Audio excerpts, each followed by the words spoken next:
all of you. Absolutely, sir. Yes.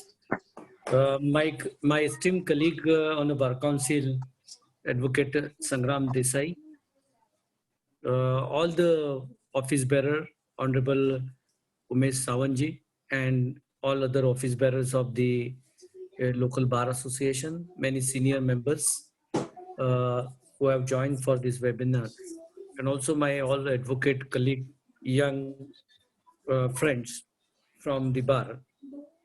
It's again a great opportunity to interact with all of you on a 25th January 2020. There was a very well organized program uh, uh, at Sindhudurga, and I think it was at Urus, and I got that opportunity to have an interaction. Our very senior friend and guide and philosopher, Advocate Valavalkar, was present in that seminar, and thereafter he has given a message to me that he appreciated that entire program. So it is one of the certificate for me because I have always treated him as one of the really stalwart who should be respected at in all corners of the bar.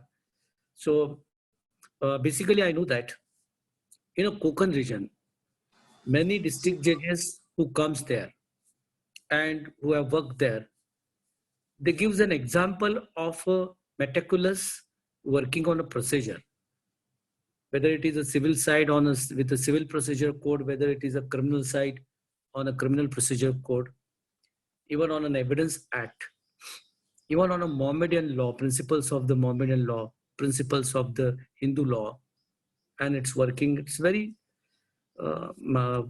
particularly methodical working, which all the judges who have worked with the various bar in the Konkan region, in most of the bar, it has been appreciated, particularly at Ratnagiri, Sindhudurga, Uras, many district judges who comes across some dialogue, they always appreciate the working. I think we are all there from a local bar, and we can also take a liberty to interact in a Marathi also, if found necessary. Court कामकाजाची भाषा ही मराठी आहे आणि त्याकरता आपण सगळ्यांनीच भांडलेलो पण आहे, पण प्रयत्न पण करतो आहोत. आणि त्याच्यामुळं पूर्वी असं म्हणायचे की कोकणामध्ये अगदी कडक भांडतात. मला स्वतःला अनुभव नाहीये, पण असं सांगितलं जायचं की ज्याला आपण म्हणतो की नेटानं लढाई, तत्वाची लढाई, आणि ती शेवटपर्यंत, आणि ती कोर्टापुरती मर्यादित. ते झालं की पुन्हा बांधावर येऊन आपण मित्र. या पद्धतीने this process this the working of this entire region is always appreciated. So when I am supposed to speak on the civil procedure code, I requested Sangramji to go to a particular area because it's a vast subject. We can have some slight bird eye view if we get 2 hours time, which we have done when I think there was a seminar on 25th January at your place. But instead of going into the entire detailed subject of the civil procedure code, I particularly requested Sangramji this time to have a focus on the Bombay High Court amendments to the civil procedure code, because it's my own experience as a lawyer, practicing lawyers, that we don't keenly go through this all state amendments.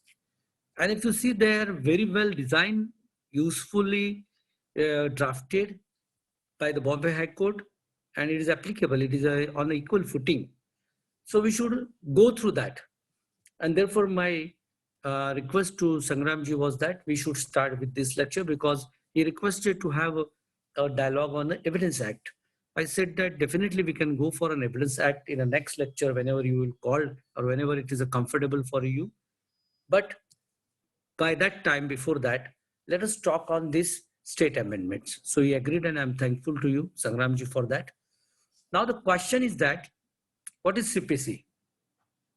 This question, always I open the topic with this question because after practicing 5 years, 10 years, 20 years, or maybe 30 years also, we don't give a thought to this particular aspect, that why it is a code.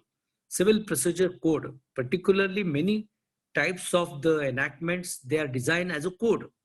Criminal procedure code, Indian penal code, civil procedure code, Maharashtra land revenue code. Why it is said to be a code and why it is not said to be an act? Because evidence is an act. There are many other acts, but there are few codes. So naturally, the interaction when we are doing academically, the first and foremost question which should arise in the mind of the practicing lawyer, that why code is used and why not act is used.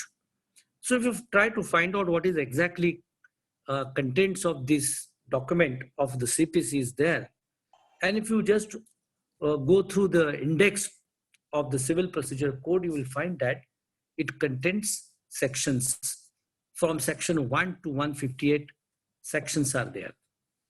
Then you will find that in section 121, there is a provision that in addition to this section, there will be schedule 1 of the rules to these sections. These are orders. Schedule 1 is the various orders, order from 1 to order 51, having each the different types of the rules included in that particular order. So this 1 to 151 orders are attached to sections by virtue of Schedule 1.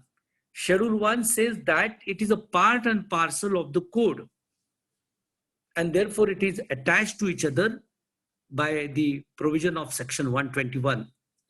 That is chapter 10, where the rules making powers are there. And by that, this is a different document where rules are also included in the one and the same document. Because if you see other documents, act is there. In an act, rule making powers are given. By use of that rule making power, many other rules are made, which are the independent piece of documents. Kindly consider the Maharashtra Regional Town Planning Act. For example, you will get a rule-making power in the act, and by using that rule-making power, many other rules are made, development control rules. So many rules are there. It becomes an independent document. So rules and acts, we know well. And it is always said that rules are the wheels of the act. Rules are the wheels of the act. And therefore, the provisions of the act are always taken ahead.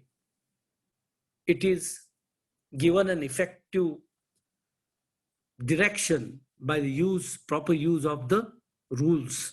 So rules are very small but very important wheels of that particular act. Unless the rules are there, there cannot be the advancement of the act, the substantial provisions of the act. So rules play an important role as far as the application, implementation of the substantial provisions of the act is concerned. So orders are rules. So orders are the wheels of the substantial provisions of the civil procedure code. Not only this, if you see the index, there is also appendix A to H, which is a part of the CPC. It is not an attachment. It is part of the CPC. And therefore, this appendix A to H has a binding force. For example, if you go for the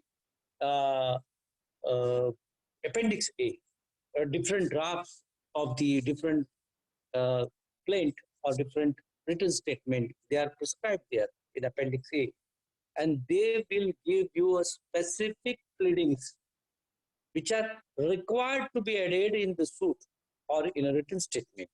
You can't avoid it because it is a part of the code, civil procedure code. As you can't avoid the provisions of the law when you are conducting a civil suit, you can't avoid the appendix A also, neither other appendix B, C, D, whatever the judgment, the format of the decree, the summons, and all other formats, they are there in another appendix part, and the design must be, the words must be, the format must be as per that particular formats given in the different appendix. Today I am not taking you to the larger part of that appendix. It is required to be given a consider whenever, but I will just make an appeal to the young friends, practicing friends, that whenever you are making a particular type of suit, kindly refer to that particular format given in appendix A. All suits are formulated there, and see the bare minimum 5, 6 lines prescribed in that particular format, and verify whether your plane includes that minimum lines. Similarly, the case is of the written statement. Similarly, if you are giving a notice to produce, if you are giving a notice for any attachment, or you are giving a notice for an interrogatories, all these formats are there. You have to see the format. You can develop your own, but minimum words which are there, the requirements which are there, that should be there in your application also. Many times it happens that we ignore it, and if it is challenged properly, it goes to the root that it is not in accordance to the civil procedure code, and therefore it is many times in a higher court it is questionable, rejected, or you get some sort of a defeat there. So this is the entire scheme, and therefore it is called as a code. If you see a simple meaning of the code in a Marathi, it is said to be a sangraha. Sangraha, कशाचा संग्रह? Section, orders, appendix, याचा सगळ्यांचा संग्रह तो आहे. आणि तो त्याच्यामुळे एक फक्त सेक्शनचा डॉक्युमेंट नाही, तो या सगळ्यांचा संग्रह आहे, आणि म्हणून त्याला कोड म्हटलेला आहे. So this is code. Whenever the word code is there, you must take a mind as a lawyer that there is not only sections, there is something more which is a part of the document, and it is obligatory. When it becomes a part of the document, it is not a guide, or it is not as an example for some sort of an explanation, but it is a part and parcel. And therefore, friends, one must take into this account, and accordingly we should look towards the provisions of the entire civil procedure code. It is therefore a code. I always look towards civil procedure in this manner. रेल्वेची engine जसं चालतं, railway जशी चालते, ती ज्या रुळांवरनं चालते, त्या रुळांचं काम दिवाणी दाव्यासाठी दिवाणी संहिता करत असते, सिव्हिल प्रोसिजर कोड करत असते. हे दिशा आहे, हे दोन रेल्वेचे रूल्स आहेत. या रुळावरनं तुमची जी काही दिवाणी दाव्याची गाडी आहे ती चालवायची आहे, आणि म्हणून ती त्या रुळावरच चालली पाहिजे. जशी एखादी गाडी रुळाच्या बाहेर गेली की ते गाडी खाली रुळावरनं घसरते, तिचा अपघात होतो, तिथे विलंब होतो. तसं तुम्ही सिव्हिल प्रोसिजर कोड, दिवाणी दावा असेल तर, क्रिमिनल प्रोसिजर कोड, फौजदारी दावा असेल तर पाळलं नाही की गाडी दाव्याची घसरते, आणि मग त्याला पुन्हा तुम्हाला ट्रॅकला आणायला मेहनत करावी लागते. समोरचा माणूस जर अभ्यासू ताकदवान पद्धतीने आपल्यावर अटॅक करू लागला तर कधी कधी दावा नामंजूर होणे, किंवा आपण प्रतिवादी असलो तर आपल्या विरुद्ध दावा मंजूर होणे, अशा प्रकारच्या त्या दाव्यामधले परिणाम आपल्याला भोगावे लागतात. आणि जबाबदारी कोणाची आहे शेवटी हे सगळं करताना? ही वकिलाची जबाबदारी आहे. कारण काय सिव्हिल प्रोसिजर कोड आहे, काय प्रक्रिया आहे, काय प्रोसिजर काय, हे काय त्या लेमॅन असणाऱ्या पक्षकाराला माहित नसतं. आणि म्हणून पक्षकाराची याच्यात काय जबाबदारी नाहीये.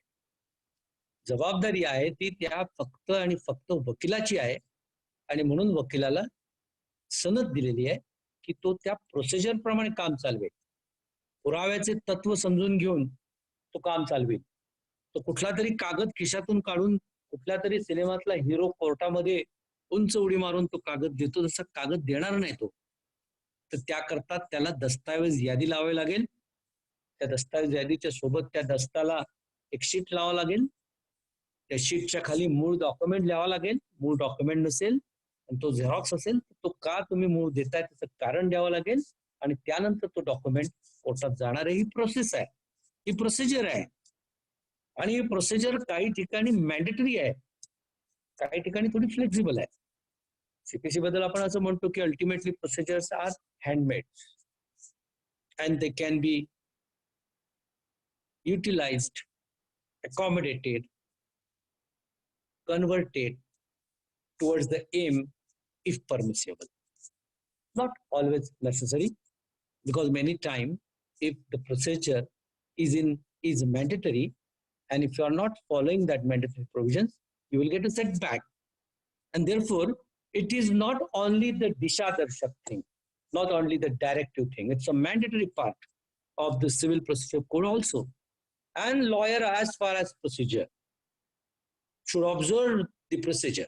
See, if the doctors are there, now we are all living in a corona era, and we heard these words, a protocol given by scribe, a protocol, medicine protocol given by Egypt or Italy or America, etc., etc. What is this protocol? It's also one particular type of a procedure recognized by the authorities in a medicine. So this is not only protocol, it's above protocol. It has some mandate, and therefore it is a fixed procedure. And procedure must be followed, because the Constitution recognizes that all rights cannot be denied without the process, legal process of the law. And therefore, friends, we are obligatory, we must follow this procedure for conducting the civil trial. Now coming to our topic, today's topic, real topic, which I want to discuss with you, with some good examples in hand, with some, if you want some interaction on this particular aspect of an amendment. Let me talk something about a word amendment, because we had an impression. We make an amendment in a suit, we make an amendment in a written statement, we make an amendment many times. We use this word amendment many times. The question is that how the word amendment has been seen. So we can go to the High Court amendments. We can see what is the exact nature of Order 617 also. But before that, the word amendment must be appropriately understood by the lawyer. Original something is there, and for giving some correction in that original form, an amendment is to be made. So amendment is a change consequential to the original structure. It may be constitution, it may be suit, it may be some any other document. You can't change the original thing by making of an amendment. This question arises when the debate of constitutional amendment was going on. You'll say that right from CPC, now you are taking me to the Constitution, but interesting words of some of the judges I want to quote you, and therefore I'm taking you to the Constitution. It was a time where the constitutional amendment after the period of an independence was in a debate between 60 to 70. And there was a case of Golaknath. And then a famous case, which we all know by heart, Keshavananda Bharati, came before the Supreme Court. You know, Supreme Court at that particular moment was constituted with 13 judges to decide what is the scope of Article 368 and to decide what is the scope of amendment of the Constitution. Whether the legislatures are empowered to amend the Constitution. This was a core issue. If they are entitled, to what extent they can make an amendment. And there was split of opinion. 6 judges in this case said that legislatures are the authors of the Constitution. By using the power under Article 368, they can entirely amend the constitution. They had a full power. There's no restriction at all. 6 judges with exactly opposite view said that no, you don't have any power. You can't make an amendment. You are not a legislature for that. It was a constituent assembly, which was a different form of representatives of the countries. And you are now the parliament. You are not entitled to change the constitution. Not a single word can be changed from the constitution. 6 versus 6 was the fight. 13th judge was an important one. And he was none other less than the great jurist of this country, who has taken the heights of the independence, integrity, straightforwardness of this country to a different height. And he was Justice H.R. Khanna. Justice H.R. Khanna said, friends, it's all right that we are talking about the constitution. It's a great importance. The question is that what we are dealing with. We are dealing with the word amendment. And what is an amendment? What is the literal meaning of an amendment? The rule of an interpretation says that take the literal meaning of a word amendment. So he said that the literal meaning of the word amendment is that to make some consequential changes to give a more correct and elaborate meaning to original subject matter. Amendment does not mean that change the original. And therefore he brought a new theory of a basic structure of the constitution. He said that you can amend the constitution by using the power of Article 368, but without touching to the basic structure of the constitution.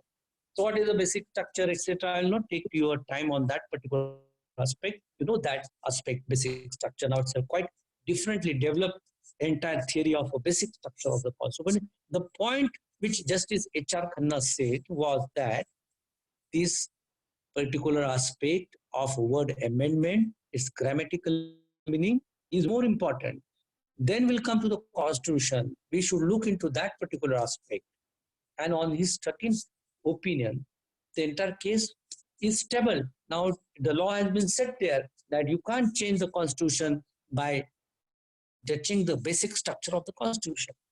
So H.R. Khanna has given this interpretation. This great jurist, friend, has really given a different thoughts to this country. Even in the case of an ADM Jabalpur, when the question was that whether the fundamental right is a gift given by the legislature or it's an inherent quality of a human being. The 4 judges out of 5 said that it's a gift given by the constitution and they can take it back. Fundamental right, if they are gifted, they can take it back. It was only Justice H.R. Khanna, the 5th judge, while writing a minority judgment in ADM Jabalpur, he said that no, friends, I don't agree. It is not a gift given by the parliament or constitution. It is an inherent quality of the human being which has been all at the most recognized or endorsed by the constitution. So even in an emergency, there cannot be an infringement of the fundamental rights. That was the thought of H.R. Khanna. Friends, you must read that judgment and see now that minority view has again become a law of the country by making a subsequent constitutional amendment after the emergency and also by various verdicts. And I must tell the beauty of the jurisprudence in this country, that majority judgment of an ADM Jabalpur was written by Senior Chandrachud sir, a judge of the Supreme Court, Y.R. Chandrachud, and the minority view which was rejected at the time of the 4 judges under the leadership of Senior Chandrachud sir has been now accepted. The minority view has been accepted by Dr. D.Y. Chandrachud, and now he has endorsed in his judgment that fundamental right is not a gift, it's an inherent quality of the human being, which is only endorsed by the constitution. That is the correct view. So coming to an again point of a subject with this scope of a word amendment, when it was thought that the civil procedure codes delays the matter, speed is not achieved, it requires a rethinking, it requires a reconsideration on the backdrop of the social mindsets of this country, particularly in the state of Maharashtra. Bombay High Court, particularly, has done a great research on this particular point. And under this research, friends, particularly in a era of 1976-77, there are a number of High Court amendments added to the Civil Procedure Code, but with a basic concept that the central legislature is Civil Procedure Code enacted by the Parliament. It was an old document. Subsequently, it is amended by the document of 2002 Civil Procedure Code, which now we are dealing with. So prior to that, there was a High Court's amendment.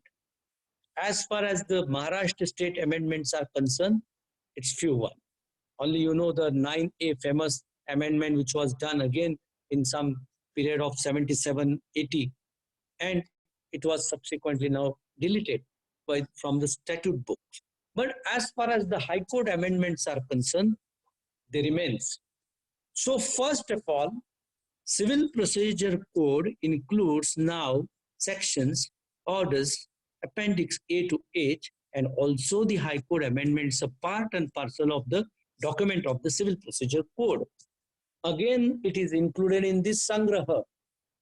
It is now 4 things which we equated, which is a part and parcel of the Civil Procedure Code. 4th one is the High Court amendments made to the Civil Procedure Code.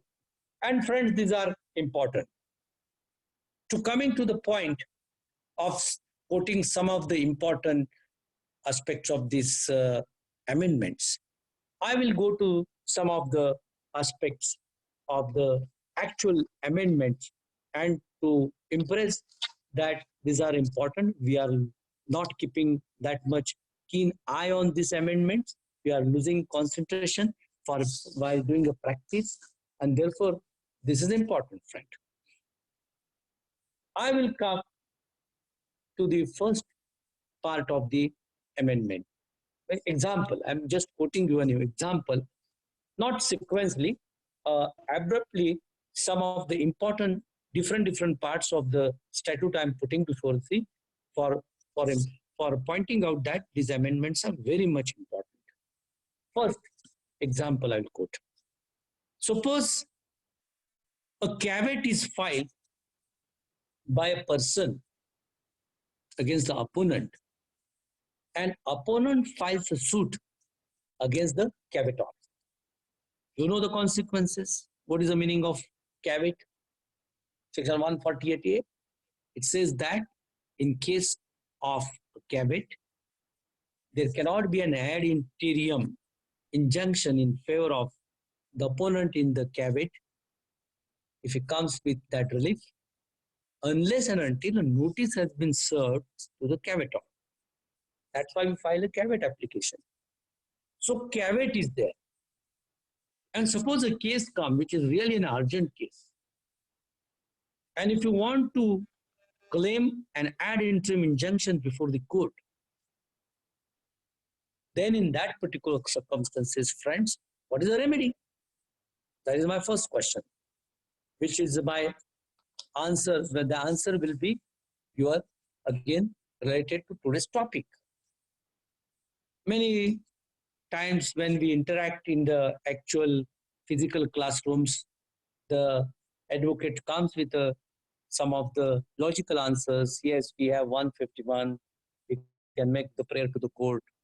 But the court will say that mandatory provision is there. Then what is to be done? The answer is that there is a High Court amendment to Order 40, that is Order 40A to the Civil Procedure Code, in which the Bombay High Court has prescribed a caveat rules. Kindly see that CPC book, which is having inclusion of the caveat inclusion of the Bombay High Court amendments, because nowadays somebody from a Delhi, somebody from Allahabad sends a book with a prescribed printed material used by so many times, and many times they loses these types of provisions. So first of all, my experience which I have shared can be shared to you, that try to purchase a book on the procedure, CPC, CRPC, and all other laws, which is through the publication of the Maharashtra publication. There you will get all these things. If you can go for this book printed in a government publication, see friends, it's a bare act of the Civil Procedure Code printed in a government publication. Of course, if it is available with a very mere cost of 195 rupees, the big book of near about 450 pages, the bare act is available. It includes all these types of an amendment. So under Order 40 Rule A, there is an amendment of a Bombay High Court incorporated on 1/2/1977, whereby you can get a caveat rules as a Bombay High Court amendment. In these rules, you will find that there is rule number 7. In this rule number 7, if it appears to the court that a grant of an interim injunction relief is necessary for causing for not causing a delay in a justice, then by recording the reasons for his opinion, he can grant an interim relief on application of applicant till further orders, even in case of a caveat, and of course by giving a caveator an opportunity of a heard in the next date. So till next date, in spite of a caveat, an interim injunction can be taken if you know that Bombay High Court caveat rules are there. In this rule number 7 is there. By using this particular provision, you can put your case that will be your rightful, legitimate, legal argument. And not only in the argument of 151. 151 is said to be, or used to said to be, a provision which is used. पत्त्यामध्ये आपण जसं joker असतो, कुठे काय मिळालं नाही की 151 आहे ना साहेब. So that doesn't impress the court as per my own experience. But if you quote this provision, make an application that caveat is there, but in spite of caveat, urgency is there. If you are not following, if you are not giving an ad interim injunction, Honorable Court, then there will be a completely injustice. These are the points of an injustice, and therefore grant me an ad interim injunction till next date, and then give a hearing to the caveator. Then it is permissible under Rule 7, friends. So in spite of caveat, you can take an ad interim injunction if you know this type of a provision. Equally, there is another document, but it is not a part and parcel of the CPC, but it is called as a civil manual. You know that. It is a detailed procedure which deals with various types of the aspects of the trial at various stages. There also you will find that para number, if I'm not wrong, para number 26, 27, somewhere a direction is there to the Honorable Court, because a manual is said to be mainly made for the ministerial work. Does not mean that lawyer can't rely on that provision. It is to be observed. It is again a sort of a rule, a manual prepared for the purpose of conducting a civil trial. And for that purpose, you can go there, and there you will find that para number 26, 27 also supports this particular rule, where it has been prescribed that in case of an caveat, if there is an urgency, reasons to be recorded, and the ad interim injunction can be granted by the judge in an appropriate case. So if you know all these provisions, friends, it is always better that make an application with Order 40A, Rule 7, grant me ad interim injunction in spite of a caveat, the court will record the reason and pass an order. So this is something which we don't use, friends, or many times we are forgotten, many times we are not read these provisions because somewhere in a corner it is recorded as a High Court amendment. Many books does not contain that High Court amendments also.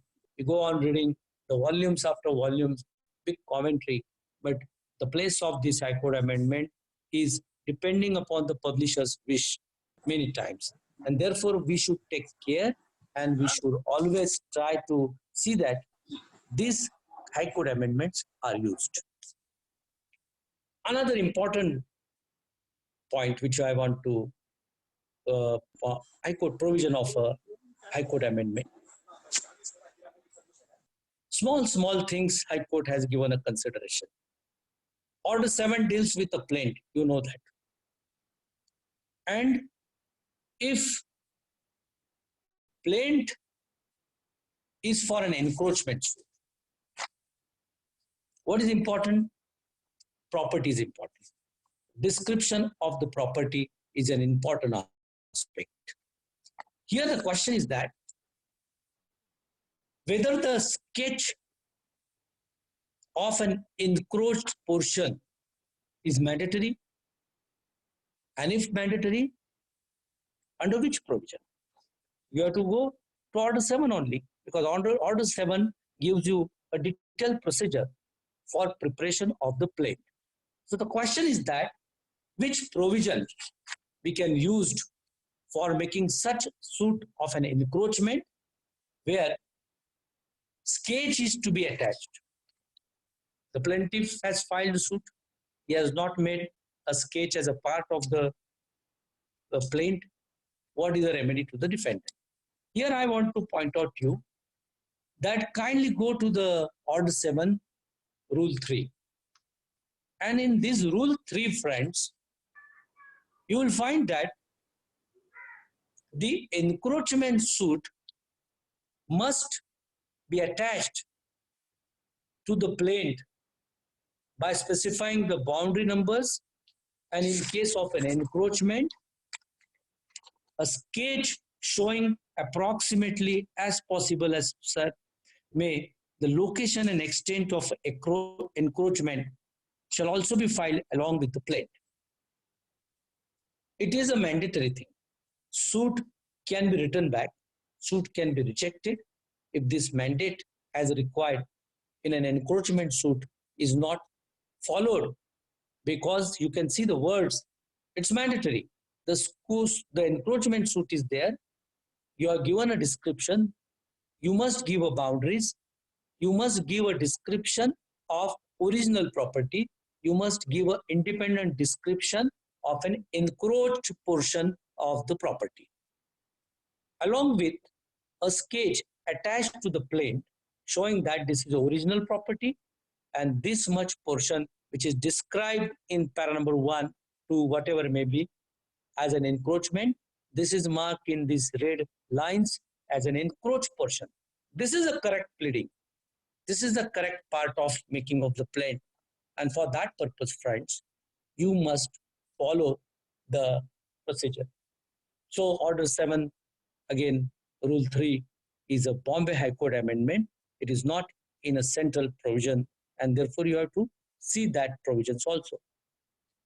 Limitation, again, if the suit is delayed, you have to prescribe the limitation. You see the Order 6 of Order 7, Rule 6, you will find that Bombay High Court amendment is there, and with that provision of Bombay High Court amendment, you can make an effective pleading for coming out of the trouble of limitation by giving a proper explanation of a delay, and that proviso is there in Rule 6. You can go to the Rule 7 and you will find that if plaint is not accordingly designed as per this all rules of Order 7 given from Rule 1 to Rule 9, then there can be return of the plaint. Can be rejection also, it can be return also, friends. So this particular aspect is important, friends. And therefore, my personal opinion is that, particularly in a lockdown period, those who are in practice of civil suits, they should make themselves aware with the bare act of the Civil Procedure Code. While doing so, they should make a red line marks on the High Court amendments independently and make a chart, such as I was pointing out some of the provisions. There are many. I can't point out all the provisions, but some of the important provisions I will tell you more, so as to give an importance of these High Court amendments. So original provision Order 7 Rule 3, what is there? The Bombay High Court amendment, what is there? Original Order 7 Rule 6 High Court amendment, what is there? Accordingly, in each provision, you can make out your own text, you can make out your own chart, and just give a thought to that, whether we are really using this. These are effective. These are made, these High Court amendments are made with a particular purpose of giving a speed to the justice, speed to the civil trial, to reach up to the ultimate aim of adjudication of the facts on a truth, and for that purpose, giving many instruments in the hands of the litigants, so as to use it properly, logically, and to come to a logical end in that particular matter. So for that purpose, the best time is of this lockdown period. So I was referring to Order 7. Now, I will again take you to a very repeatedly required a provision of law, and that is Order 39. Suppose under Order 39, you got an injunction. And in this injunction, friends, the opposite party is making breach of an injunction. So you got an injunction as a plaintiff and defendant is making a breach of that injunction. What is the remedy? First reaction amongst the advocate is that we'll file a contempt. He has caused a breach of an injunction of the court. It's a contempt of the court. Correct? It is a contempt of the court. We must do that. Contempt of the court is a remedy. But for what purpose you are there in a court?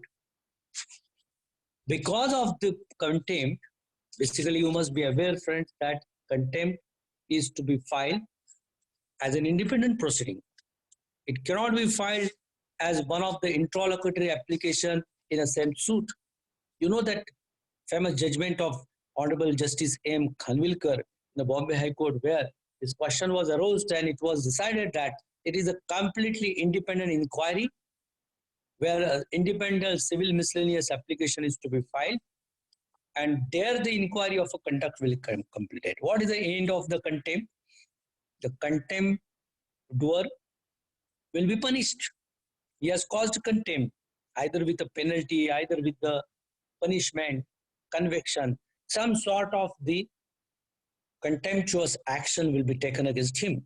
What is your purpose? When you are coming as a plaintiff in a suit, what is the purpose of the suit? The purpose of the suit is to obtain the decree. If you are a defendant, the purpose of a defendant is to reject the suit, obtain that decree of rejection. Therefore, ultimately, the purpose must be understood by the lawyer and will not wait. I will not say that don't go for a contempt. That can be an additional thing. If you have a time, your client has desire for that. Of course, he is paying for you that. That is your independent remedy. As far as the suit is concerned, the remedy should be as per Order 39, Rule 11. Rule 11 is not incorporated in the Central Act. Rule 11 is the Bombay High Court amendment to Order 39. And Rule 11 gives you power or gives you a procedure, if you are a plaintiff, to struck down the defense of the defendant because he has caused contempt. And just you have to show that a contempt is caused, and court has no other option than to struck down his defense. If a contempt is caused by the plaintiff,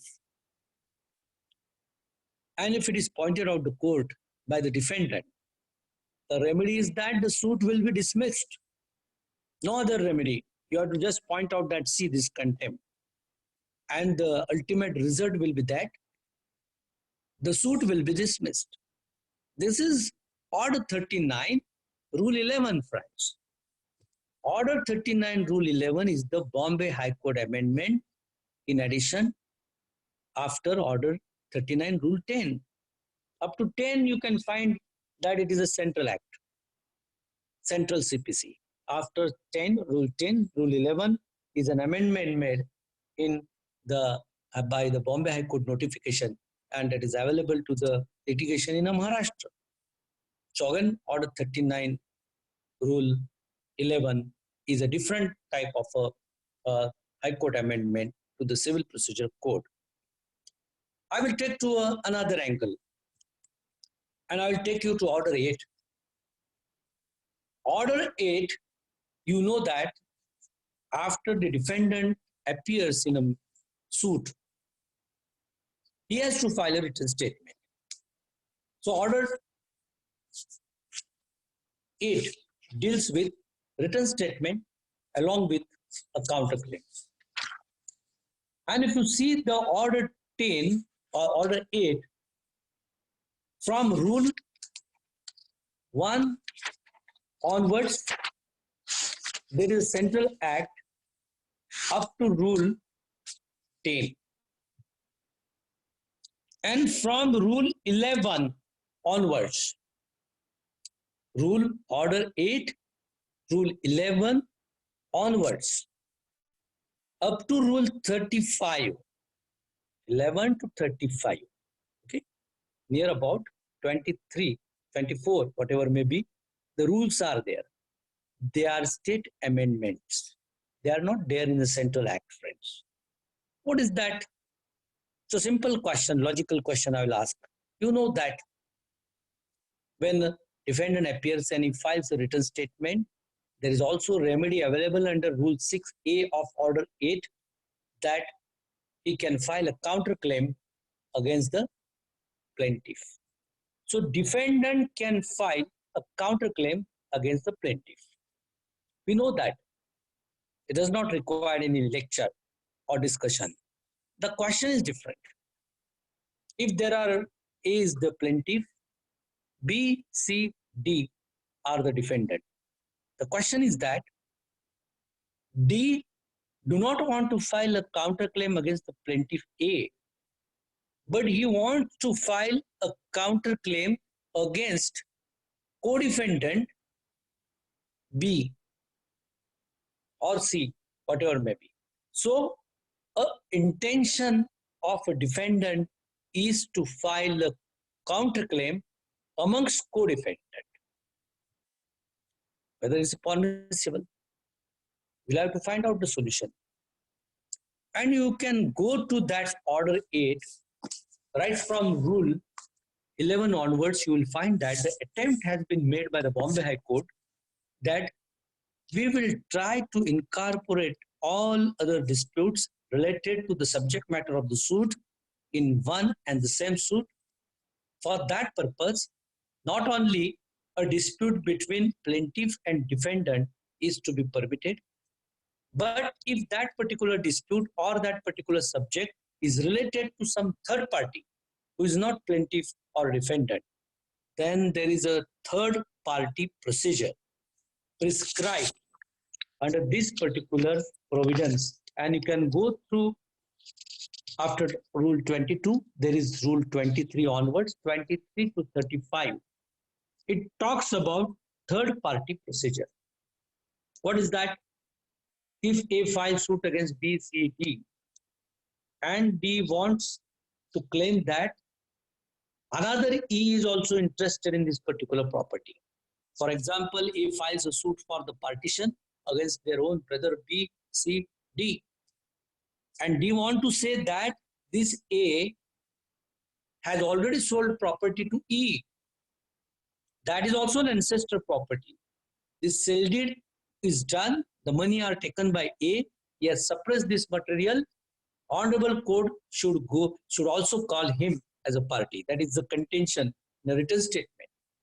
The question is that you can go for another application for addition of the third party. So that application will be heard, the order will be passed, that order will be challenged, an independent parallel procedure you will conduct. That is permissible, because making a party is a choice of the court, and ultimately court will see who's interested. To all that particular parties, court can make them a party. That is all right. It's a general provision. Here, without making that effort, defendant has only point out to the court that, see, this A has sold his property to E. He is required there, sir. What is the procedure? The court will issue direct notice to E. His say will be called. Are you really a purchaser of the property? Whatever his say will be there, it will be considered, and court will add him directly either as a plaintiff or as a defendant, considering his stand, whether he is favoring to the plaintiff or defendant. Accordingly, he will be a party to the suit directly, along with the contention against that third party, also against the contention in that party regarding to that party also. His say will be taken and he will be added in the proceeding. So this is called as a third procedure. So notice is there to that third procedure directly. You can use this provision. Why we should go for the addition of the party, then that order subjected to the another thing? The direct provision to that particular aspects are there from order 23 onwards. So similarly, you can see that in these provisions also, the same right to that third parties are available as of a defendant or as a party to the suit. He can appear, he can file his written statement, he can contest the matter, he can participate into the evidence, make the cross-examinations of the witness, he can go for his own evidence, he can bring his witnesses, etc., etc. As if a normal party, he will also get all right. So in this context, Rule 35 prescribes that if therefore particular defendant wants to make a counterclaim against a co-defendant, then in the same manner, a procedure which is there under Order 23, he has to serve that counterclaim upon the other co-defendant. And on service, the co-defendant will give a written statement to that particular claim of counterclaim. And then it will be treated as a pleading of the parties, where adjudication on the issues involved in that particular pleading will be done. So Order 8, I was talking right from Rule 11 onwards to Order 35. Kindly verify whether we have gone through these provisions, whether we have taken attention of this provision, whether we have used these particular provisions, how useful they are, because they are applicable to this land. This is a Bombay High Court amendments. By considering the present litigations in the state of the Maharashtra, these particular amendments are done, friends. And therefore, these amendments are important. So now, I will come to one or two amendments, and then we can have some discussion on this particular aspect. Order 21. Order 21, I am talking about a case where decree is there in favor of a decree holder. He has gone for an execution of that decree. And in this decree, it is found that the possession of the suit property is not with that defendant. It is with JD, we call it a judgment actor. It is with some third party.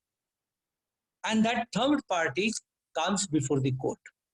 You know, Order 21, Rule 97, 202. These are all the procedure where third party can come to the court. He can make an application of an intervention. The court can allow that intervention. Independent adjudication will be done.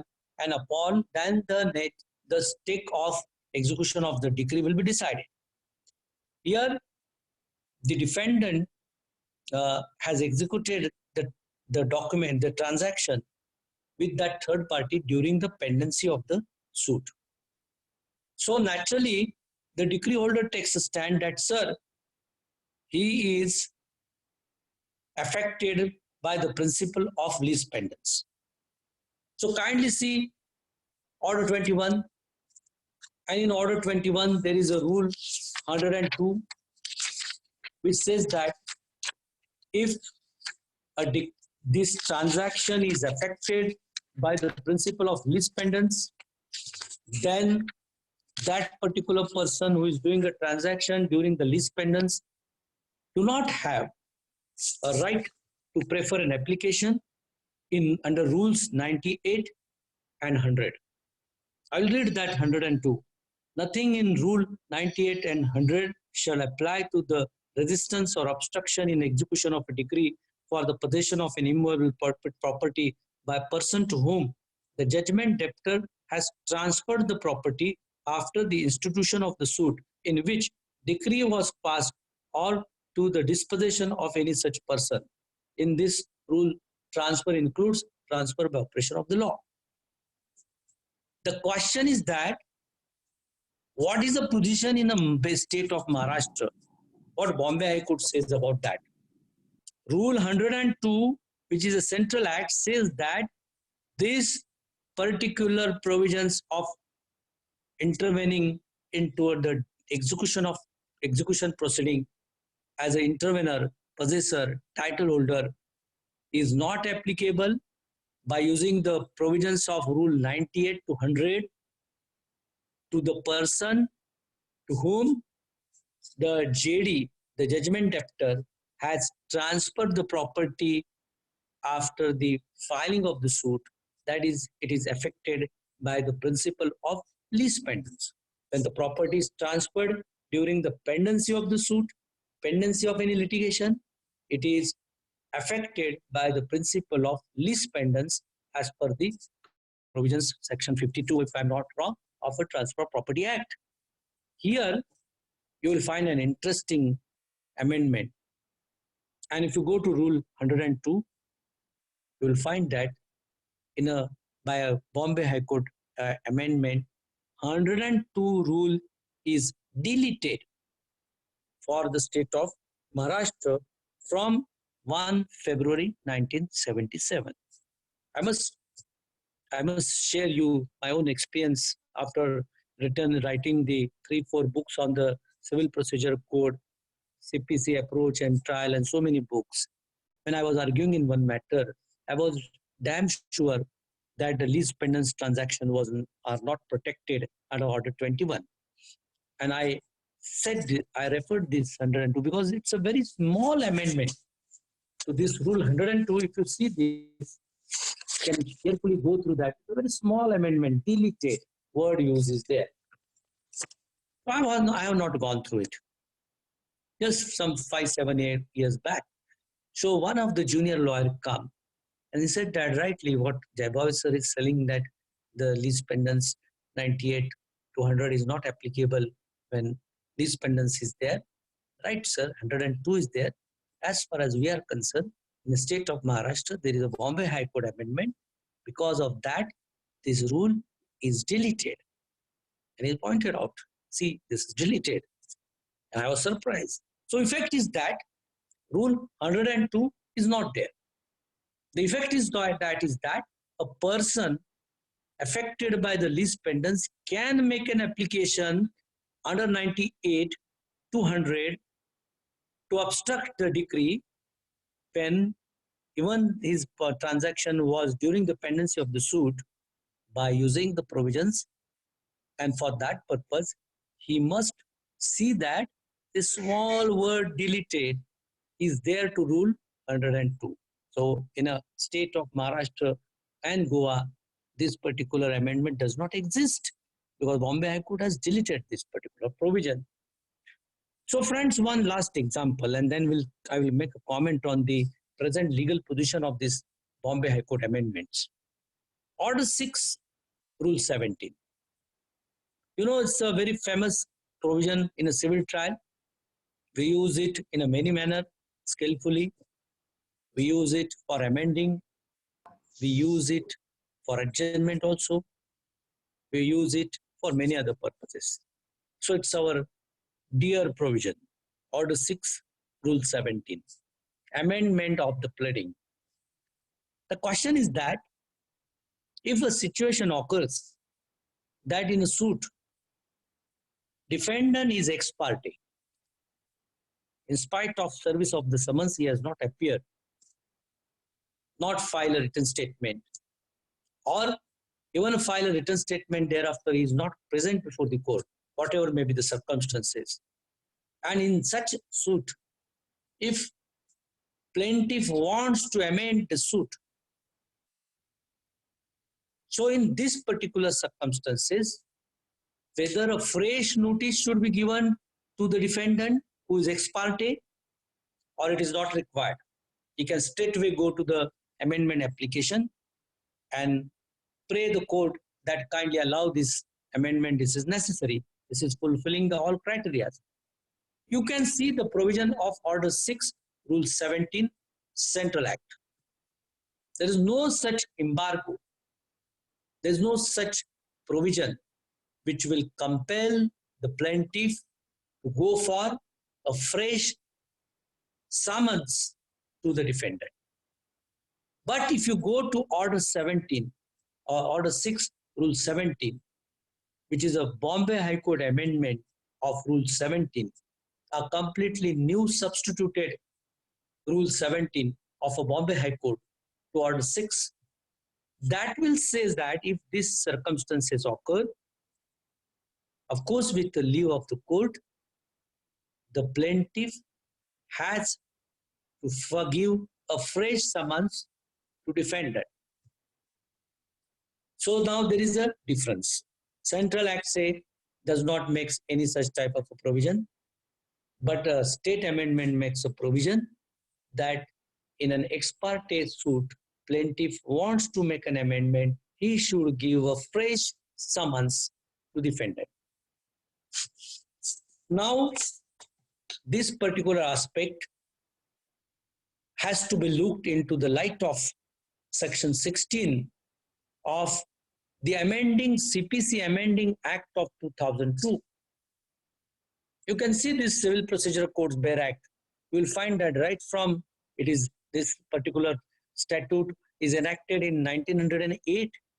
Since 1912, 14, 23, 40, 27, so many amending acts are passed. Amending act are having a same nature as of application of an amendment. You make an application of an amendment in a suit, your amendment is allowed, that amendment is carried, it has gone into the main part of the suit, the purpose of amending application is fulfilled. So what is the effect of that now amending application in that particular suit? Practically it is purpose is fulfilled. Now the purpose is infructuous. It is of no use. Similarly, when particular act is to be amended, amending act, an independent statute, an independent instrument of an amendment is proposed to the Parliament, if it is Central Act, to the Assembly, if it is State Act, it is passed there, it is approved, it is notified, and from that particular date of the notification, the amended part goes into the main statute and the purpose of amending act is over. So it does not take now effect. But this is important when the question of interpretation comes, particularly on the point of repeal and saving done by this amending act. So when the Civil Procedure Code was amended substantially in year 2002, this amending act of CPC 2002 was passed by the Parliament and it was effected. Accordingly, the amendment was brought and they are carried forward in this particular document of CPC. But it remains an independent document, and in that document, there is one section 16. In that section 16, friends, there is a provision. Interesting. It says that henceforth, means after the amendment of 2002, effective date of amendment of 2002, the state amendment or the High Court amendments which are inconsistent to the main statute of the Civil Procedure Code stands repealed. After the amending Act of 2002, the state amendments or the High Court amendments which are inconsistent to the Central Act of CPC stand repealed. What is repeal? A simple line has been explained by Sir Dr. A.C. Awad. He says that repeal means not born, means not, it doesn't have any effect, or it was effective prior to this date, previous to that particular era, for that particular transaction it will be effective, but after this date it will not be effective. This is not an interpretation. The interpretation of word is that it doesn't exist at any time. It was not born at all. The provision was not born at all. That is the context of the word repeal. And saving is means some part is saved for this particular period. So it can make an exception to repeal. So the repeal means it is not in existence. It was not in existence. So the High Court amendments and the state amendments which are inconsistent to the Central Act, they stand repeal. This is the provision, friends.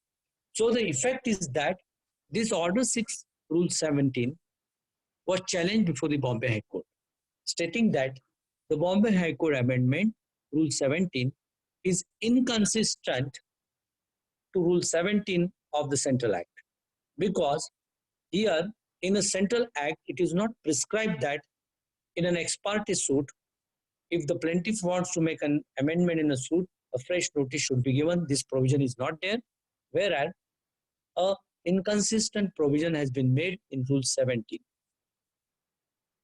What is meant by inconsistent? Against the spirit. Against the spirit of that particular. Does not mean that one word, two words are here and there. In totality, the spirit of two provisions are against each other. And the spirit of the High Court amendment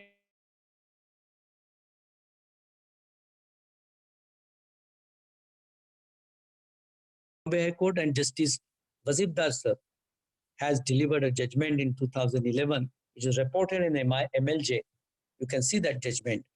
In that judgment, it has been stated that the Order 6, Rule 17, Bombay High Court does not exist because it is inconsistent to the original Rule 17, and therefore it stands repeal. So friends, when we are talking about the High Court amendments, one thing is that we must give a proper attention to that amendments, their spirit, what is the purpose behind that, one part. Second part, we must also verify whether these particular provisions are against the spirit of the Central Act. And for that purpose, whenever the High Court amendments are going to be used, this can be a possible argument that this provision is against the spirit of the new amended 2002 Act or even the old Act, though it is Bombay High Court amendment. So naturally, this is the simple rule of an interpretation. The Central Act always have an overriding effect over the State Act. And these are not mainly the State Act as such. It's not out of the legislative powers of the state also. It is out of the rule-making power of the High Court. The High Court and the Supreme Court, they are not the legislators. They are not supposed to interfere into the legislation, but they can always make the machinery of the High Courts and the other subordinate courts to run into a proper spirit. For that purpose, whatever the policy, decisions, resolutions, rules, they are to be made, that can be always made by the High Courts. So The only condition is that for that purpose, they have to see the spirit of the basic law, and without going against that spirit of the law, they can always make it.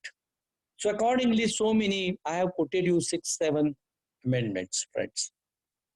There are many others, and they are useful. You can see various other provisions. Try to find out all these provisions yourself. I have just shown you one of my vision that this can be an important area, the High Court amendments. And these High Court amendments are forgotten. As far as I'm concerned, I can frankly tell you that I have forgotten that. Till I started academically working on the Civil Procedure Code, I have not given a keen attention to this. But the day I got it, and when I argue on the suit to obtain an ad interim injunction in spite of caveat, and I got it, that was a great day of satisfaction in my life. That something by using the real spirit of the law, I have argued and I got some relief for my really needy client. So this is good for all the lawyers, whether he is a senior, whether he is a junior. Senior lawyer can share you in such a circumstances, but in spite of caveat, when you can give him an ad interim injunction, he is a client of the life, friends. He will never forget you. He will tell others that yes, my lawyer is such a lawyer that in spite of the caveat, without issuing notice, he got an ad interim injunction. He will not know what is the provision, what are the High Court amendments, and what is the difference between the High Court amendments. He only knows this, that my lawyer got that ad interim injunction. And you got it because your case was strong, and because you did not only pray for sympathy to the court, but you have shown the substantial provision of the law to the court and claimed relief on the basis of that particular provision. So that is important.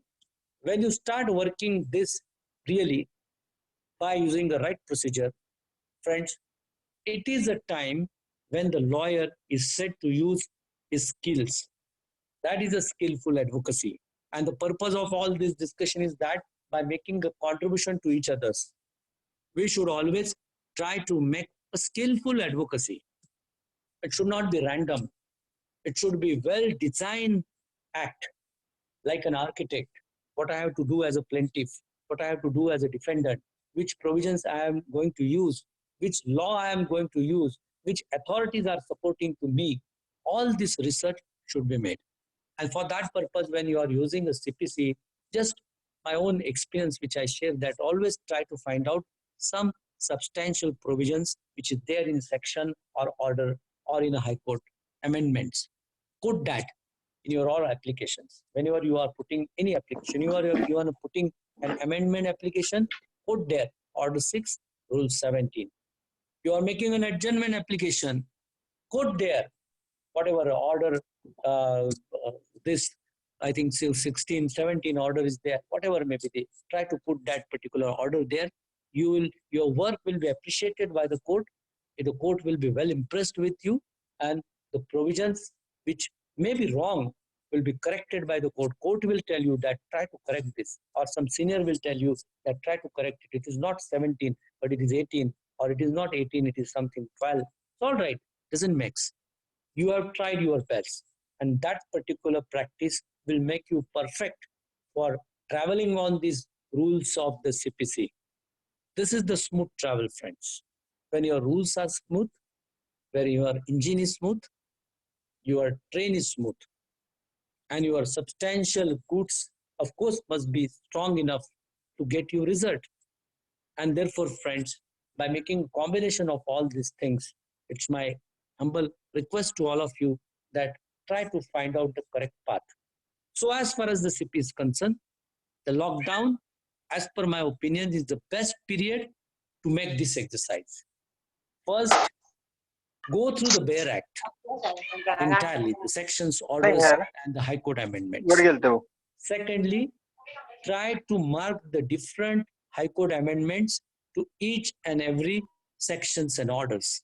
In sections, it is not there, only in a 9A is there, but in orders, many places you will find that these High Court amendments are there. Thirdly, I will say that try to compare the CPC with the civil manual.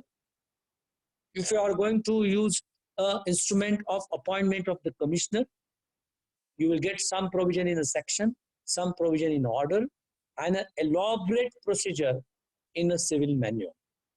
That is useful for you for making an application, for conducting the work of the commissioner, for making a cross-examination of the commissioner. So this comparative chart should be prepared by you yourself, and that will be useful. So such a free time is not available at any moment. This is the only time where we can do all this exercise. Though the corona has caused a lot of effects to the lawyer community, I know that.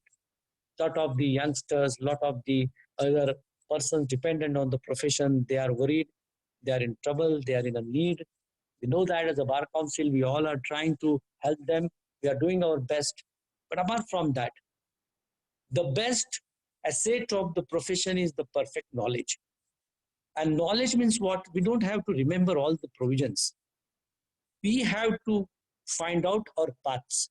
We must know, if I want to go for an interim injunction, what should be my remedy for contempt? It is somewhere in Order 39, and somewhere there is some sort of a High Court amendment of Rule 11. This will be sufficient for you. Then you can go to that provision of Rule 11, see that Rule 11, read it, and draft your application. But in your mind, somewhere, it should be clear that this provision is there. So for that purpose, you can prepare your own charts. I have always shared some charts to my dear friends in some of the lectures. I will send it to Honorable Member Sangram Desai ji to distribute amongst you also, so as just to share my own experience of preparing the charts. But I will make an appeal that don't use that chart. Prepare your own charts. Just take the vision from that particular chart, how the charts are to be prepared, how the comparison is to be prepared.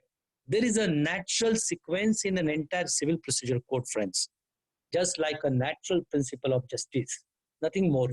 A logical common sense, a human common sense of a natural principle of justice is to be observed. That all sequence you will follow, you will observe that that is there in all sections, orders, and all provisions of the civil procedure code. So it's your pleasure. I'll just request the Sangramji that if any questions are there in 10 minutes, we can complete, because some other commitment I have given to one of the Bar Council member. And for that purpose, I'm thankful, Sangramji, for having a good sharing. It's always pleasure for me to come in any area of Sindhudurga, Ratnagiri, anywhere, whenever you are called. I'm always there, as I'm a lover of Konkan, and I'm thankful to giving this opportunity of interacting with all of you. If you have some questions in this 10 minute time, I will definitely try to answer as per my ability. Thank you very much. Thank you, Jaibavi sir. There are a lot of questions, but as there is a time constraint, it seems that you have to go at 5. So I had requested the members to, as far as possible, cut short their questions. So there are a few of them. I would request them kindly. Amulji, you have a question, please ask the question. Yes, Amul, please go ahead. Sir. Good evening, sir. Sir, as the rule 102 is deleted, so what is the remedy for that purchaser? No, that subsequent purchaser can file a intervenor application under Order 21, Rule 98. Yes, sir. Thank you. He can file that application. He is not prohibited by Rule 102 because it is deleted. Yes, sir. Thank you. Okay. Anybody else who wants to ask a question, please go ahead. Hello. Yes. Hello.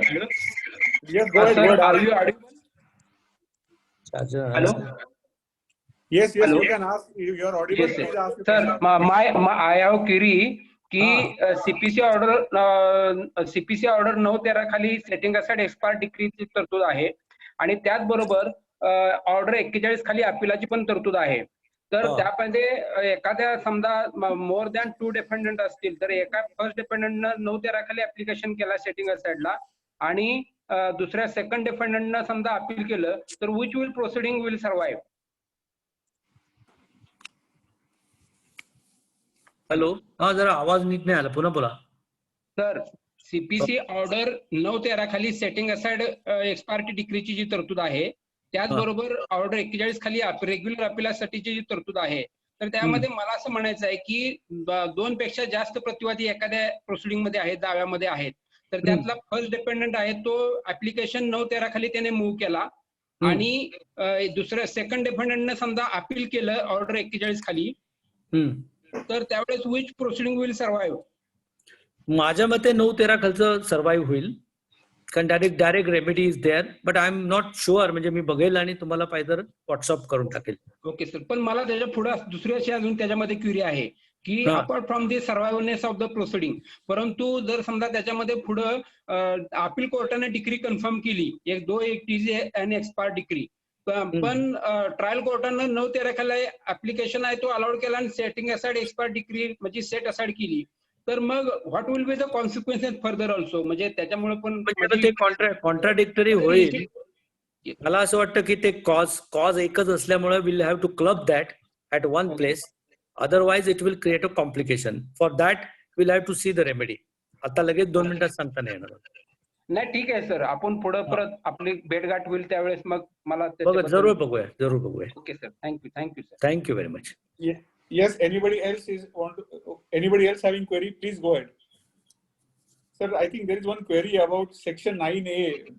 हो, विचारा ना. Any clarity about section 9A? Yes, please go ahead. 9A, see, I will just tell in general, the 9A is now deleted, or it is repealed.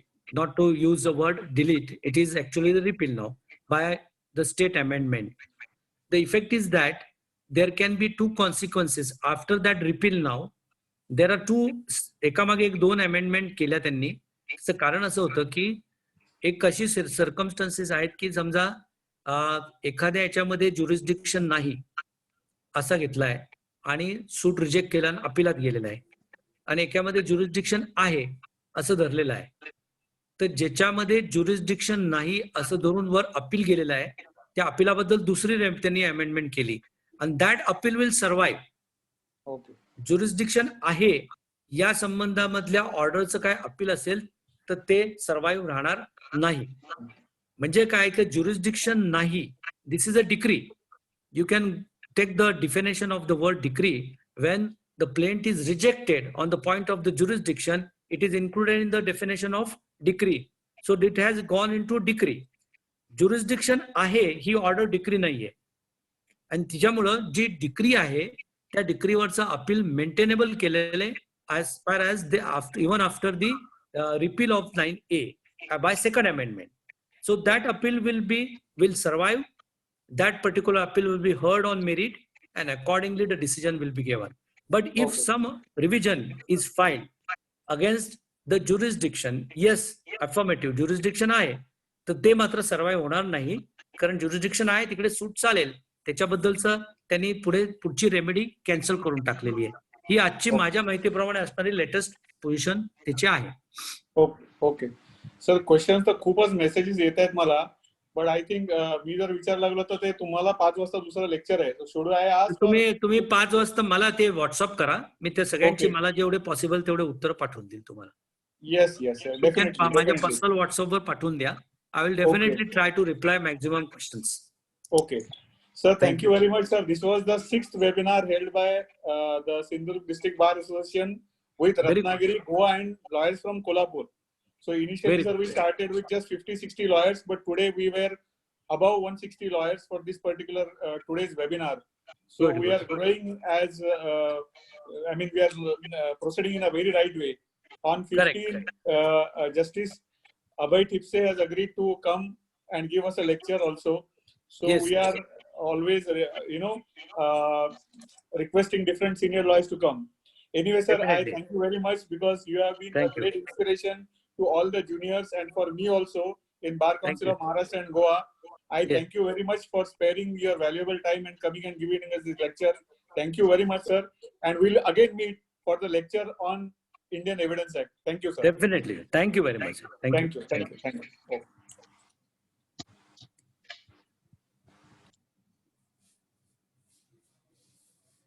Living कर ना meeting.